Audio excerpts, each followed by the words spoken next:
T P Chandrasekharan വധക്കേസ് പ്രതികളെ മുഖ്യമന്ത്രിക്കും CPM-നും ഭയമാണെന്ന് പ്രതിപക്ഷം നിയമസഭയിൽ. പ്രതികൾക്ക് ശിക്ഷാ ഇളവ് നൽകാനുള്ള നീക്കം. പ്രതിപക്ഷം അടിയന്തര പ്രമേയം ഉന്നയിക്കാൻ നോട്ടീസ് നൽകിയെങ്കിലും സ്പീക്കർ പരിഗണിച്ചില്ല. അതോടെ പ്രതിപക്ഷം സഭാ നടപടികൾ സ്തംഭിപ്പിച്ചു.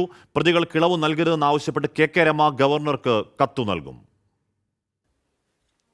ടി പി ചന്ദ്രശേഖരൻ വധക്കേസിലെ പ്രതികൾക്ക് ശിക്ഷാ ഇളവ് നൽകുന്നത് സഭ നിർത്തിവെച്ച് ചർച്ച ചെയ്യണമെന്നാവശ്യപ്പെട്ട് KK രമയാണ് നോട്ടീസ് നൽകിയത്. സർക്കാർ അങ്ങനെ ഒരു നീക്കം നടത്തുന്നില്ലെന്ന് പറഞ്ഞ സ്പീക്കർ AN ഷംസീർ അടിയന്തര പ്രമേയത്തിന് അവതരണാനുമതി നിഷേധിച്ചു.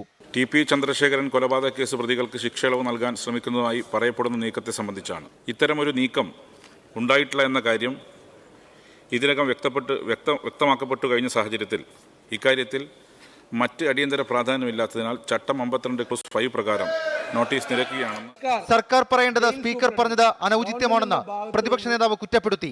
സ്പീക്കർ വഴങ്ങാതായതോടെ പ്രതിപക്ഷം പ്രതിഷേധവുമായി നടുത്തളത്തിലിറങ്ങി.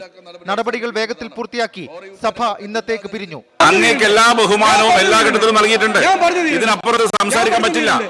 ഈ ഫ്ലോറിനകത്ത് എത്രയോ തവണ ഡിസ്കസ് ചെയ്തതാണ്. ടി പി ചന്ദ്രശേഖരൻ വധക്കേസ് പ്രതികൾ സർക്കാർ ഒത്താശയോടെ ജയിലിൽ അഴിഞ്ഞാടുകയാണെന്ന് പ്രതിപക്ഷ നേതാവ് VD സതീശൻ ആരോപിച്ചു. ശിക്ഷ ഇളവ് നൽകാനുള്ള നീക്കവുമായി മുന്നോട്ട് പോയാൽ ശക്തമായി പ്രതിഷേധിക്കും. സർക്കാരിന്, മുഖ്യമന്ത്രിക്കും മന്ത്രിമാർക്കും അടക്കം പുറത്തിറങ്ങാൻ പറ്റാത്ത രീതിയിലുള്ള പ്രക്ഷോഭങ്ങൾക്ക് കേരളം സാക്ഷ്യം വഹിക്കേണ്ടി വരും.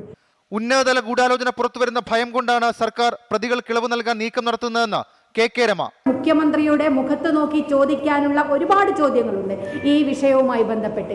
അതിനെയൊക്കെ സർക്കാർ ഭയക്കുന്നു, മുഖ്യമന്ത്രി ഭയക്കുന്നു.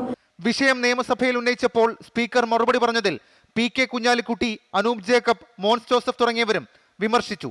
24 തിരുവനന്തപുരം.